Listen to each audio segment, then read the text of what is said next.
Welcome today to our special guest. To introduce him more fully, I welcome my co-host, Timothy McMahon King. He will introduce our topic and our special guest today.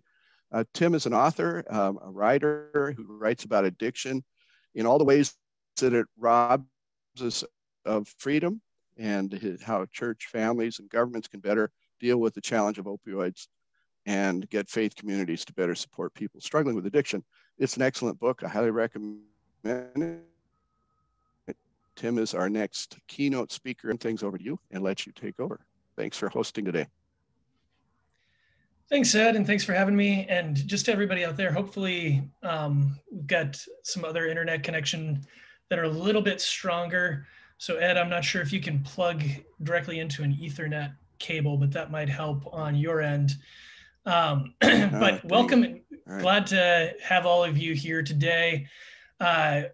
So the way we want to set up this conversation is the fact that I did not realize how big a role Dr. Miller played in my life. It was about 10 years ago. I was hospitalized. If you've been on some of these webinars before, you've heard parts of the story.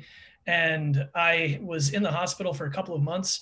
Doctors thought they were going to lose me. I was in the ICU and I was put on heavy doses of opioid pain medications, including fentanyl and Dilaudid, and was discharged. Eventually I made it through, but I didn't realize at the time that I had developed a new complication, and that was an opioid addiction.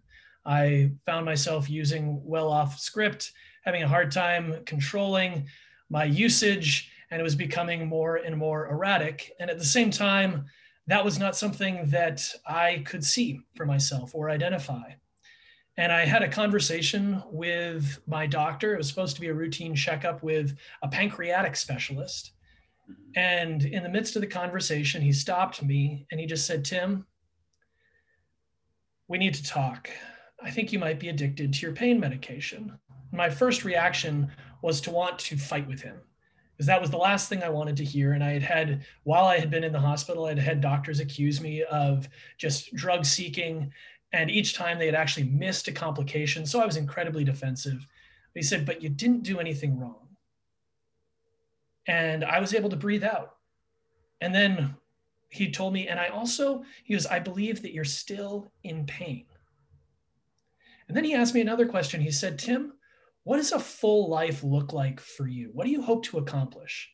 Not something I had been expecting from a pancreatic specialist, but we talked about my life and my goals. And then he said, "Great. Do you imagine yourself still on opioids when you're doing all those things?" And I said, "No, I guess I don't." And he goes, "Excellent. Then we're on the same team. We want the same thing." And I walked away, and that was not the end of my journey. That was not the end of my struggle. But it was a turning point that I just kept coming back to in my mind. So as I started writing about my own experience, I got a chance to sit down with Dr. Miller. And for the first time, that conversation with my doctor and the role that it played in my life and why I kept coming back to it as a central reference point suddenly made sense.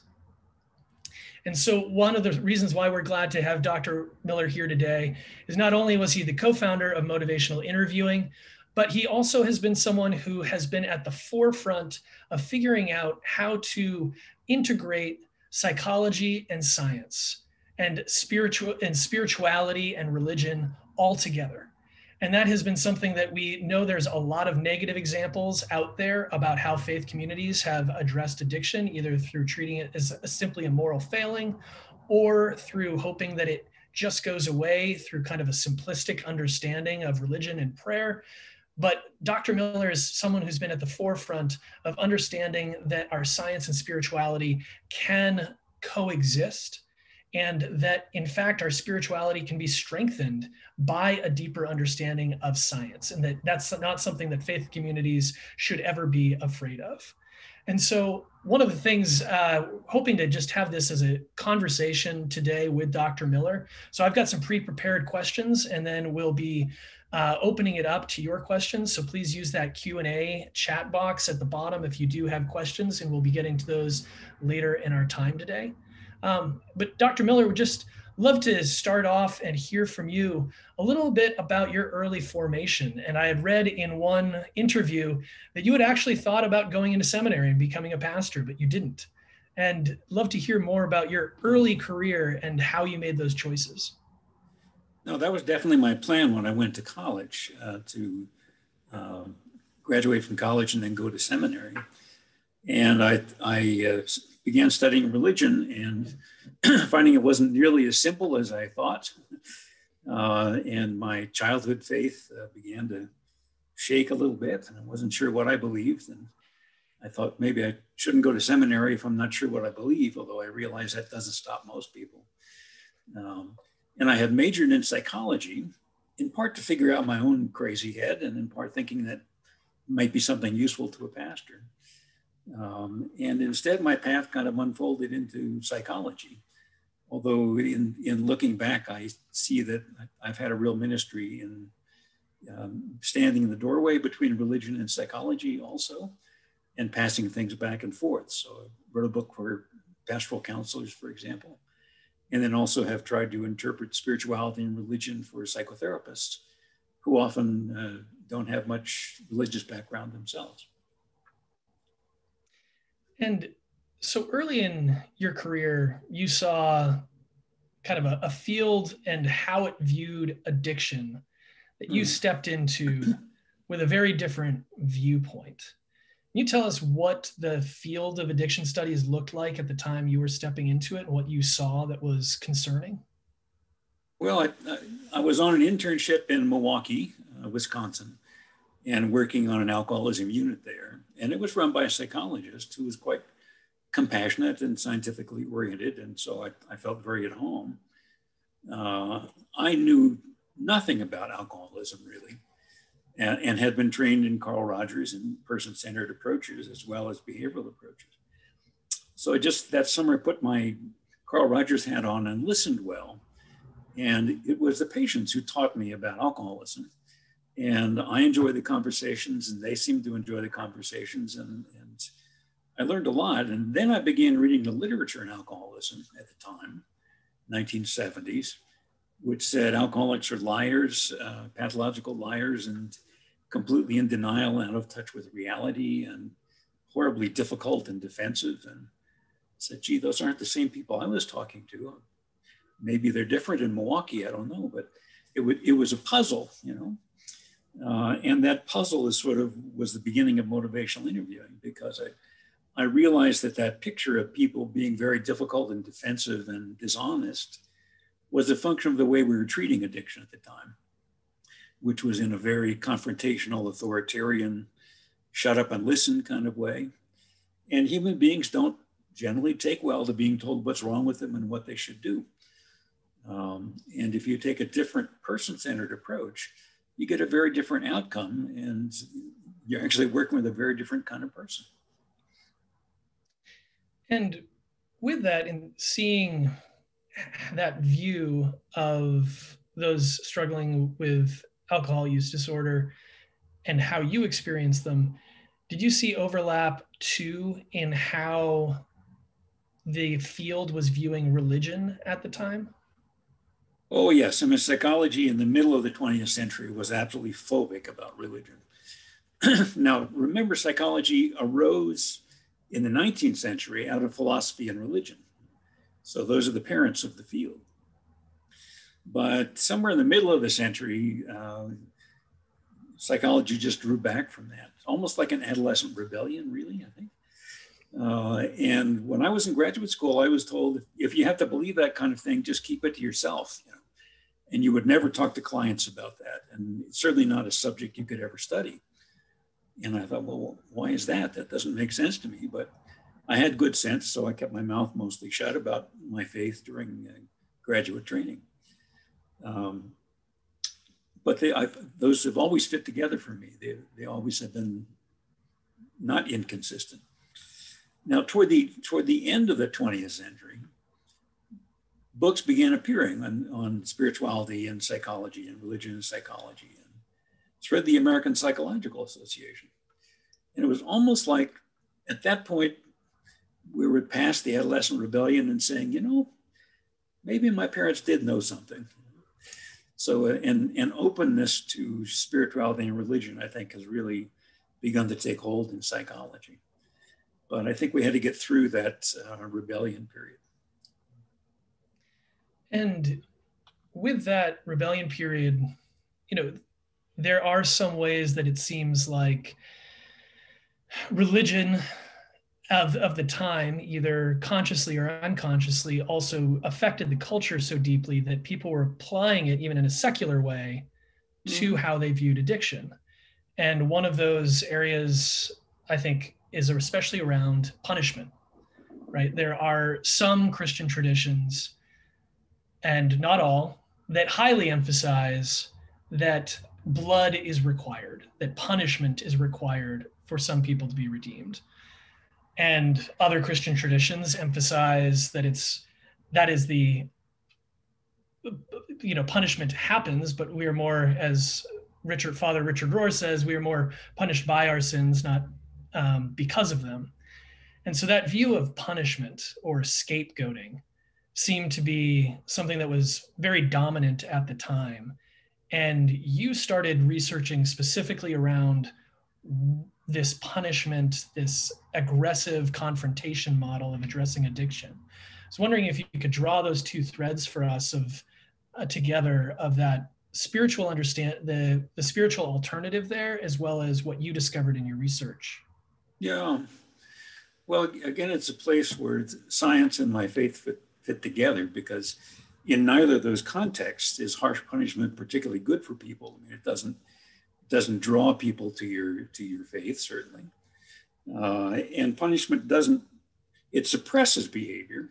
So as long as you can maintain control of the punishment, you can suppress behavior, but it doesn't teach anything new. It doesn't say this is the way to go. This is the way forward.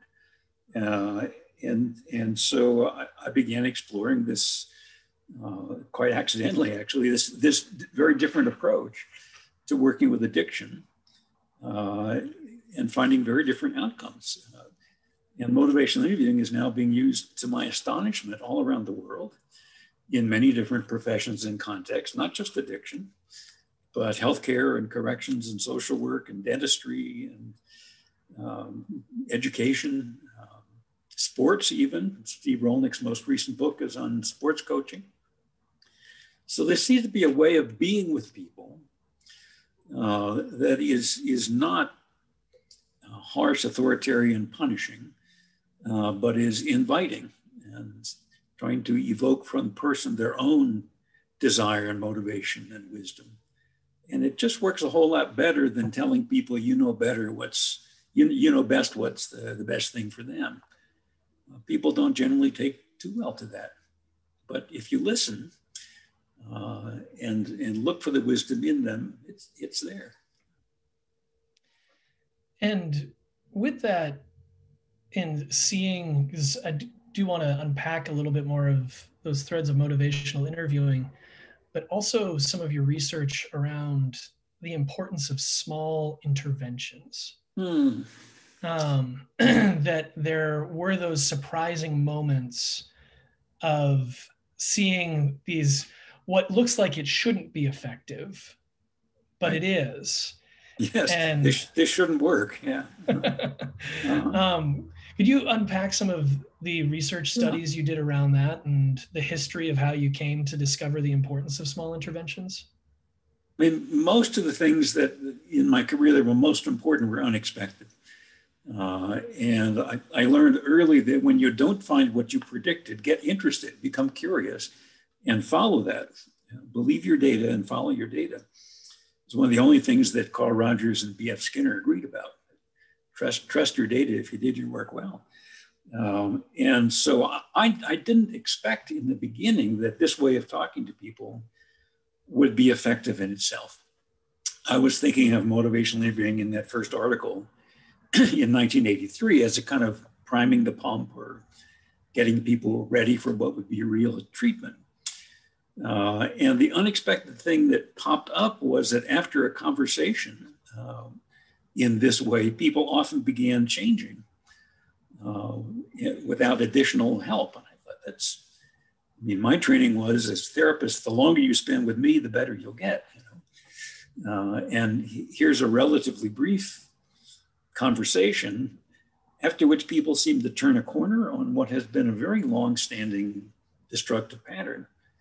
And it didn't make sense to me, but we kept pursuing it. And that has held up over time. That motivational interviewing can be a relatively brief intervention of its own that helps people to turn a corner on very persistent patterns, in whether it's in healthcare with the way you're taking care of your diabetes, or in corrections, the way you're living your life, either pro or anti-social, or in addiction. So I didn't expect that. When we also looked at the literature on confrontation, it is completely negative. There's not a single clinical trial of a confrontational approach that produced a positive outcome. It was the norm at the time. We thought that's what those people need, but there never was any science to it. There never was any science to, if you can just make people feel bad enough, then they'll change. And nor is that my faith. Although it is a common expression of faith, sadly. Well, it can be, sure, but like Alcoholics Anonymous works by attraction. You're trying to help people come toward, not push away, or not run in fear. Fear is powerful, but not a particularly good motivation for long-term change. And with the effectiveness of motivational interviewing, and as you said, you've described in your research that it often is not so much the methodology, but it is how it is done, that empathy yes. is key. I do want to make sure that we unpack, for those who aren't familiar with motivational interviewing, a few of the basic principles and concepts that are at the foundation of the practice. And hopefully understand too why, especially for those who are in some kind of ministry or pastoral work, why this is something that even if they have these basic concepts, it could be important in their day-to-day work. Mm-hmm. Yeah, there's a powerful spirit behind it. And in the beginning, we were teaching techniques, and then we watched people using the techniques, and there was something very wrong. Obviously we had missed something in our teaching, and realized that what it was is the mindset and the heart set with which you practice these things. And so we have now for a long time emphasized that mindset or spirit behind motivational interviewing, which is partnership. Rather than I'm the expert and you're the recipient, it's two people talking to each other as colleagues, as peers. I have expertise, but so does my client. My client knows more about him or herself than anybody else in the world does. And if we're talking about a change in that person's behavior, I need their expertise as well as my own. So partnership, radical acceptance of people as they are. Here was one of Carl Rogers' interesting discoveries, that when you experience yourself as unacceptable, it's very, very difficult to change. It's paralyzing. And when you experience acceptance, profound acceptance, as you are, whether from a therapist or a friend or your family or God, then it becomes possible to change. Now, I don't know why we're wired that way, but we seem to be. So partnership, acceptance, compassion, by which I mean what the Dalai Lama means, that my primary commitment is to the other person's well-being. This is not about me. And then evocation, which is important.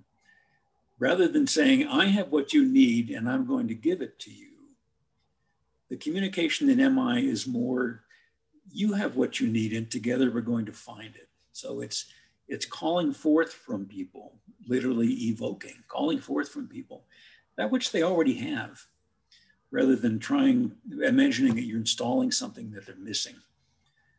So that's kind of the spirit behind it. A central principle is that it should be the person, the client, the patient, the student, who's making the arguments for change and not me. If I'm arguing for change and they're arguing against change, I'm in the wrong chair. So here again, this is an opposite of a confrontational approach. Instead of my telling people, I'm asking, what would be good about making this change for you? What kind of life would you like to have, as your doctor asked you, Tim? And how does this substance use fit into that? Does it get you closer to that or drive you away from it? So it's asking with openness and curiosity. 80% of what we do is Carl Rogers. 80% of what we do is client-centered counseling, which is very solid stuff. And we have added some refinements to that just increase the momentum, that help people move in a particular direction toward change. So that's a quick overview. And where this led me, actually, my most recent book is called Effective Psychotherapists. And what it led me to is, I think what we've been studying with motivational interviewing isn't a new therapy or a different technique. It's what it is that makes some therapists so much more effective than others. Some doctors, some teachers, some coaches, so much more effective than others. What are the attributes of people who are more effective at bringing out the best in others? Pastors also. What is it about a pastor that makes that person really good at bringing out the best in other people? And those characteristics are similar across professions. And a lot of what we've been studying in motivational interviewing and what emerged out of our research was some of those same kinds of skills that just make your work much more effective. And that is, part of what stuck with me all those years later. I don't think that conversation with my doctor was anything more than 15 minutes. Yeah. But it started with, he disarmed my defensiveness, but also made an observation that my prescriptions were running out well before they should have. Then at the same time, could listen enough to me and hear me enough to acknowledge what could be behind my substance use, which was I still was in pain even as I was using off script. And then that reorientation to that broader goal to kind of create that sense of partnership. Mm-hmm. If you look at the stories of healing in writings about Jesus, they're not long interactions. They are relatively brief encounters. He almost always touches the person, which is interesting. But these are not long-term psychotherapy sessions. Something is happening that powerfully changes the person. And I began looking at these brief interventions that were working and saying, what is it about them? And I wrote one article that makes a tie between those attributes and the concept of agape, of selfless loving that doesn't ask something in return, that is committed to the other person's well-being. And, in Christian scriptures, but also in great literature, there are so many examples of those moments of selfless compassion that change the course of someone's life. I always think of Jean Valjean and Les Miserables. Yes. That was that moment. And part of it seems to be too, is also a kind of a sense of faith from the therapist or that guide, whoever that might be, because in that story with Jean Valjean, or in my story, I did not leave completely changed all at once. Mm-hmm. I left with a seed. Jean Valjean left after he had stolen all of the things from that bishop or priest. The next thing he did was pick on a small boy. It wasn't until later that kind of fed into it. So it seems that there is also this sense of faith and rootedness that the person needs to let go of control of the other and have a sense of trust that what they're planting might take root. Some people don't know that the author of Amazing Grace, who was a slaver, who was transporting slaves on ships, his last trip was not the one on which he wrote Amazing Grace. He had a couple more exchanges. And so, as you're saying, it doesn't necessarily happen all at once. It's not always like Ebenezer Scrooge, where you're totally transformed in the moment. Sometimes it is, but often then it takes You've some time. You've also done some research on those. Yeah, well, I wrote a book called Quantum Change, and the last psychologist I could find who was interested in this was William James, for whom psychology and religion naturally just fit together at the beginning of the 20th century. And he was talking about most of us change most of the time, a little bit at a time. He called it the educational variety. But sometimes people are transformed. And he was just fascinated by those and tells some of those stories in his book, Varieties of Religious Experience. And I thought, now, is that real? Does that actually happen in real life? Well, the stories are all over biography and autobiography. You often find turning point stories like that in life. And we found that it was not difficult at all to find people who had had such experiences. They hadn't told anybody. They often didn't talk about it because the experiences sometimes sound pretty crazy. But something happened that their life turned in that moment. And so I was trying to figure out, what do these things look like? I just went into the study asking, does this even exist? I mean, is there such a thing as an experience that happens within a few minutes or hours that permanently changes the person, like a one-way door? And it's real and common. And so that in that book, Quantum Change, we were trying to tell the stories, first of all, because that's where the real power is, in the stories themselves. And then try to figure out what happened, what's going on in these experiences that psychotherapists would dream about, just a sudden insight or an epiphany, and the person is transformed. We have a lot of questions coming in from folks, and one that I wanted to raise is from Reverend Al Sharp, and he in particular was curious about, so a lot of folks who are part of the Center of Addiction and Faith so far, very influenced by the AA 12-step tradition, where that first and kind of key insight there is often acknowledging a powerlessness. But there's other methods like smart recovery, and I think kind of motivational interviewing, that's actually are more focused on people recovering a sense of personal agency. Could you speak to how you view those things? Do you see those as contradictions or a paradox?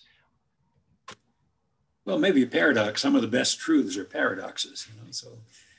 I mean, one of the wonderful things about addiction treatment is we have a terrific array, a terrific menu of different science-based approaches that can help people. So there isn't any one approach that is the thing you should always do, just as there's not with cancer, or one thing you always do to help people through it. We just have a wonderful palette of choices available to us. And one of those is 12-step, and it's very nicely scientifically documented at this point. Not AA itself, that's harder to study, although there are a lot of studies of it. But a 12-step facilitation treatment works just as well as state-of-the-art cognitive behavior therapy or motivational interviewing on average, across populations. So if one thing isn't working, try something different, I think. That's a general rule in medicine. And it's also true in addiction treatment, I think. That a message I tried to give people is, well, let's try this first. This seems like a reasonable idea. But if that doesn't help, if that doesn't work, I will stay with you until we find what works for you. Now, that's what a good physician will say when you're ill. And I think that's a good healing message in addiction treatment as well, because we have a tremendous array of evidence-based, science-based tools, seemingly quite different from each other. And if one thing's not working, you can try something else. So it's a long history of relationship between attendance at AA and sobriety in the future. So that longitudinal linkage is there. Good solid evidence for 12-step facilitation as a form of treatment, along with cognitive behavior therapy and motivational interviewing and a variety of other kinds of tools that are And I think the mistake that we've made in addiction treatment has been to believe that this one thing is the answer for everybody. I've found it, and now this is it. This is the thing. That kind of strong faith, of course, is a helpful attribute of providers, of people who are helpers. You really believe in what you're doing. But it gets in the way if you only have one tool in your box.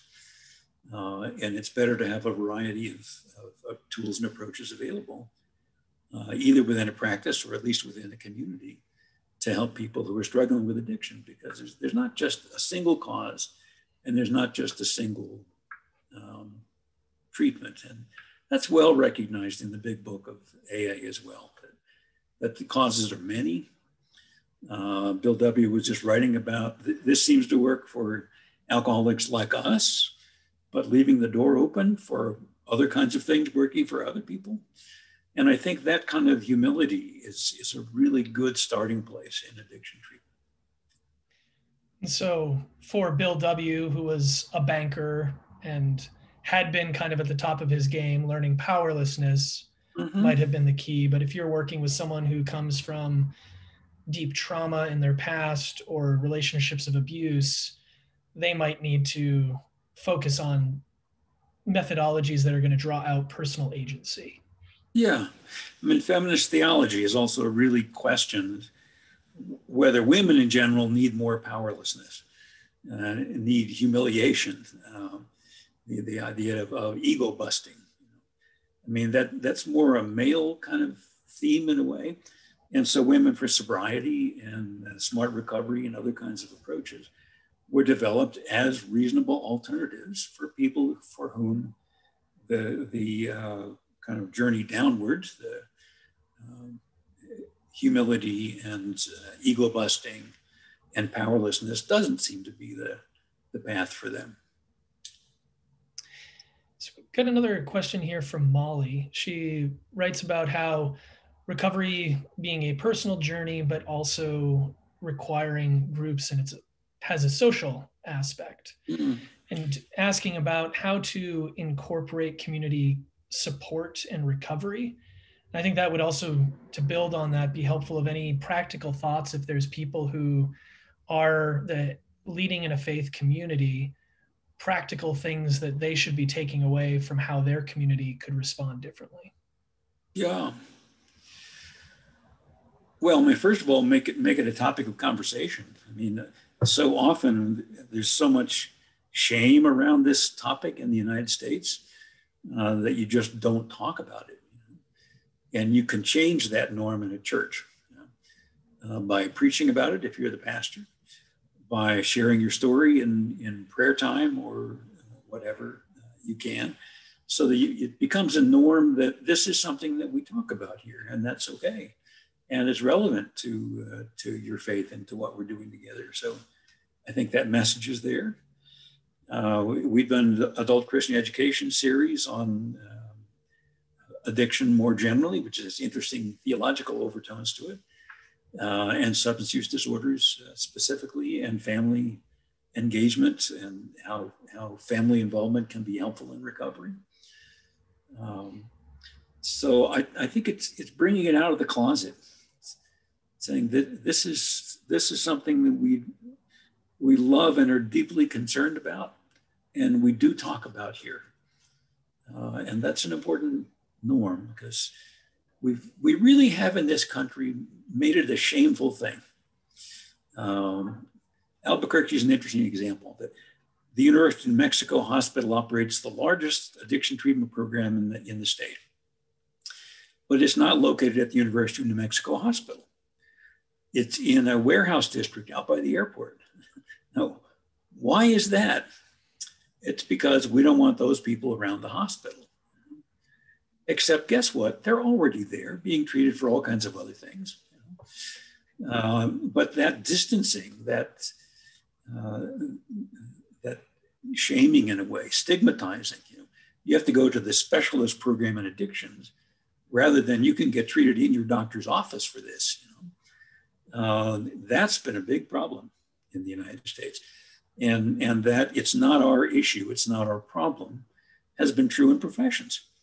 When I went on that internship in Milwaukee, they said, well, what do you know about alcoholism? I said, nothing really. Well, what came up in your graduate courses? And I said, I don't remember it ever being mentioned, actually. Well, now this is the most common diagnosis that you're likely to see in your lifetime as a provider of behavioral health services. But the message has kind of been there in medicine and psychology and social work that this is not my issue. You send this to specialists out there in the warehouse district. Well, that's not right. We have science-based, perfectly reasonable treatment methods that are rather like what therapists are doing anyhow with other kinds of clients. And yet we've somehow come to believe that this is somebody else's work. And no, we should mainstream it in churches, in healthcare, in psychology, in social work, in homeless services. I mean, it's just a really common part of life and not one to be shunned. And we've got a few questions in here that I will take just a second to answer. People looking for a lot more training and resources. And I know that there's some good websites out there that we can send out afterwards that have people who have are trainers in motivational interviewing, but also a shout out for the Center of Addiction and Faith conference this fall. If you are looking to go past kind of the 1 hour webinar piece where we can only just touch on these issues, would love to put in a plug for that conference in the fall. And Ed, if you've got those discount codes, we've got special discount codes for everybody who's here today that you can use to go ahead and register. So I just wanted to interrupt as folks are excited and wanting to do more. That's a great way to get a little bit deeper. But also have some more questions here we can dive into. Got one from Jack. He said, many of my colleagues are fond of pointing out that a substance use disorder is understood medically as a disruption of the choice mechanism of the brain, calling into question the capacity of the sufferer to partner and instead need direction.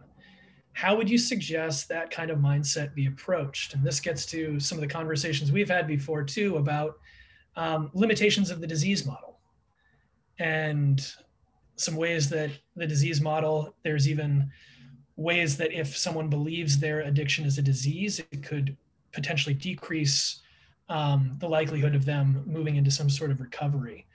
So it'd be great for you to tackle that, because that one's certainly beyond my capacity. Well, you opened up a whole lot of things there. I mean, in a way, that idea, this is a brain disease that incapacitates the person, it's an old idea. That people with substance use disorders just can't enter into a therapeutic relationship. You just have to tell them what to do. There never was any science to that.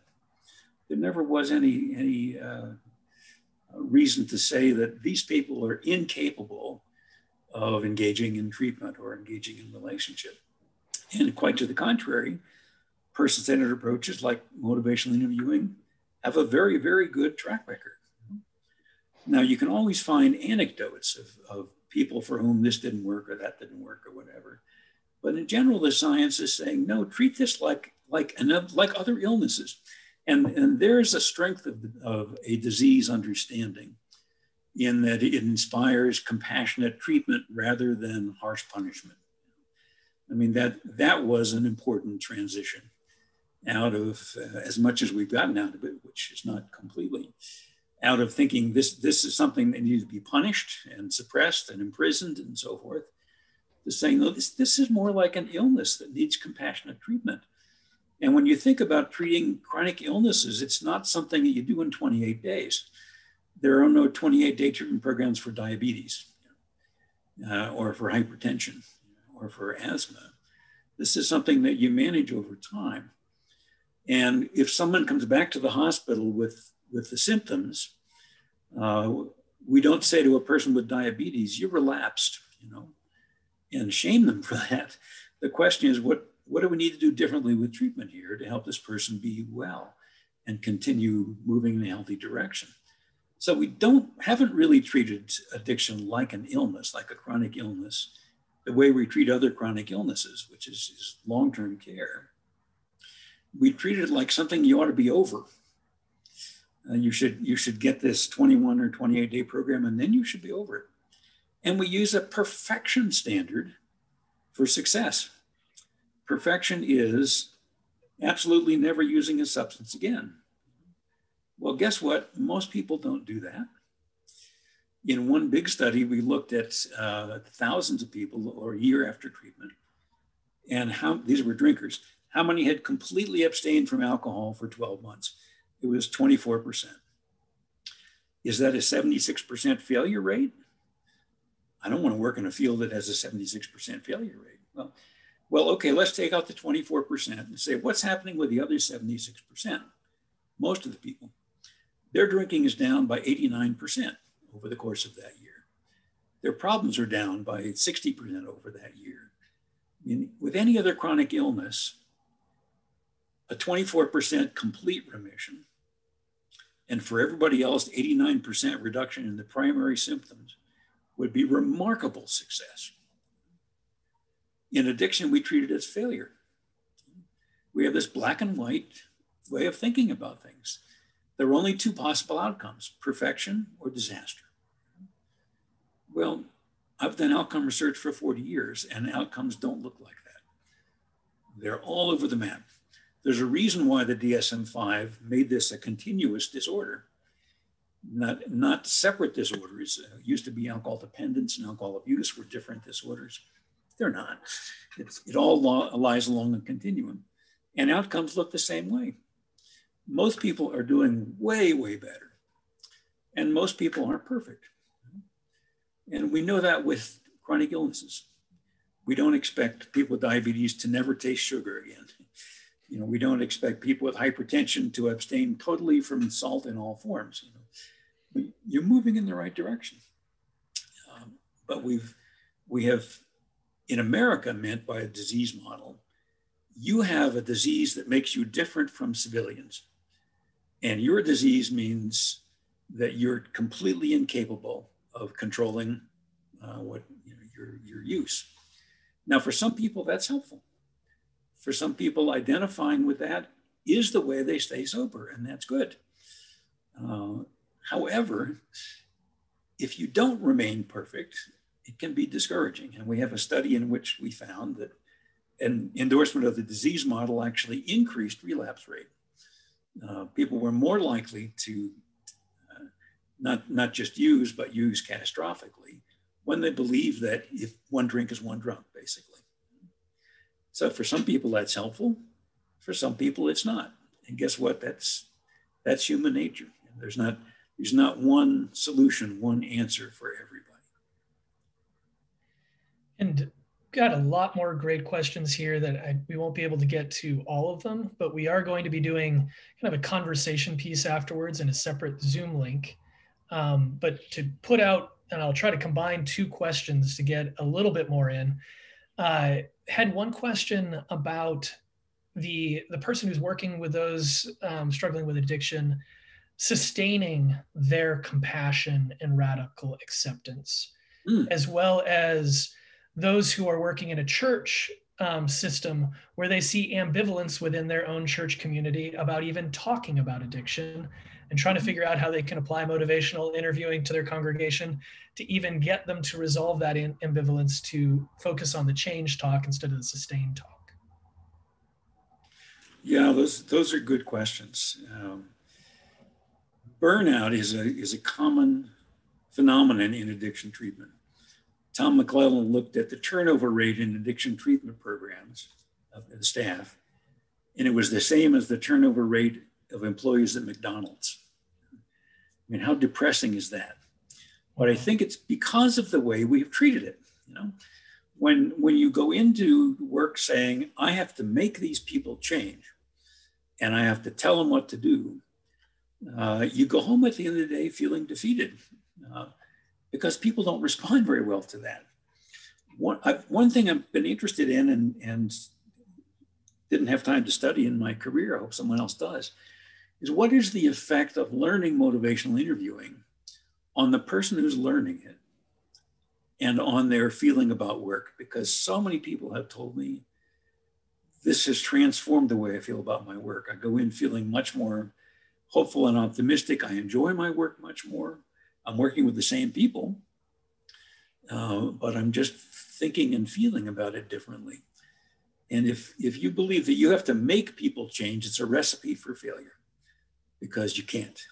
You cannot make people change, but you can be the kind of person, you can be the kind of presence that helps people to change. And I think that's important.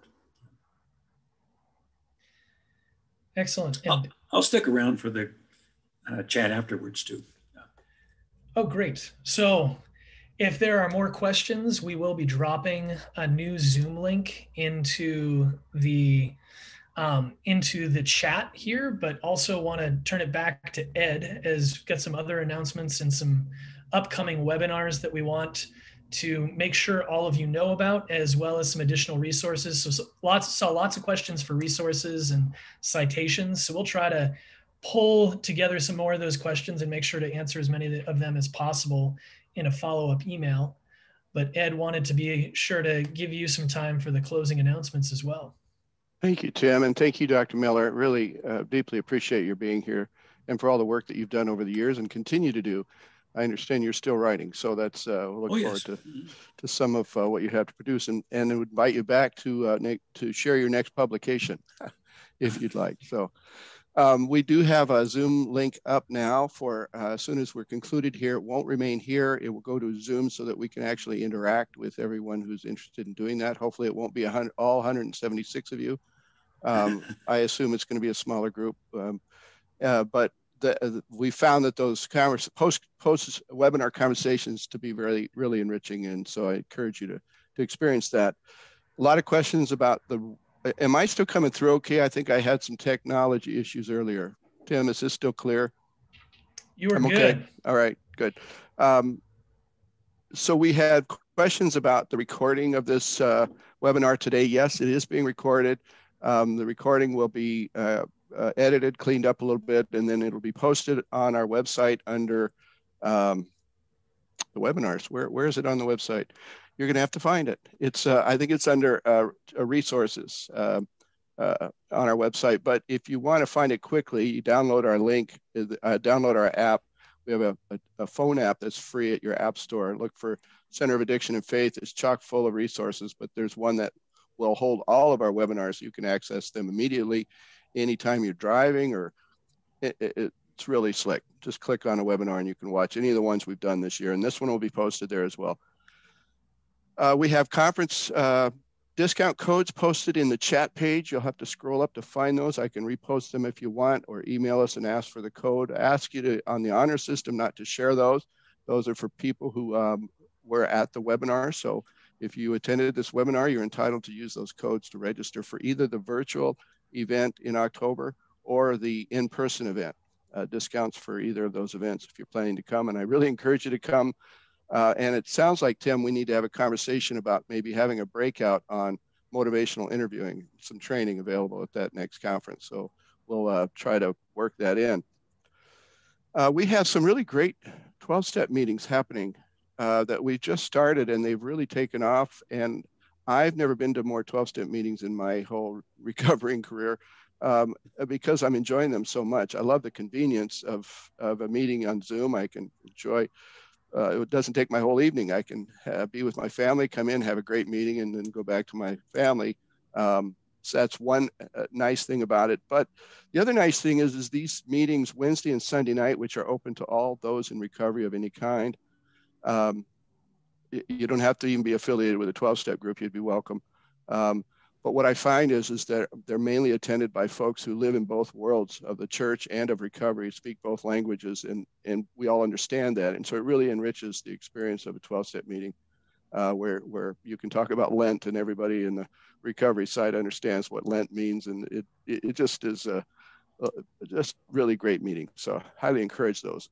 Those are on our website under calendar of events, and they're on the app as well if you click on meetings. We offer 2 meetings, one monthly and one weekly for clergy only. So if you're clergy in recovery, want some anonymity, and want to be with professional colleagues who know what it's like to deal with being a recovering person, but also a member of the clergy, which has unique challenges. Those are great meetings. I encourage you to check those out. Those meetings are also, and how to access them are on the website and on the app.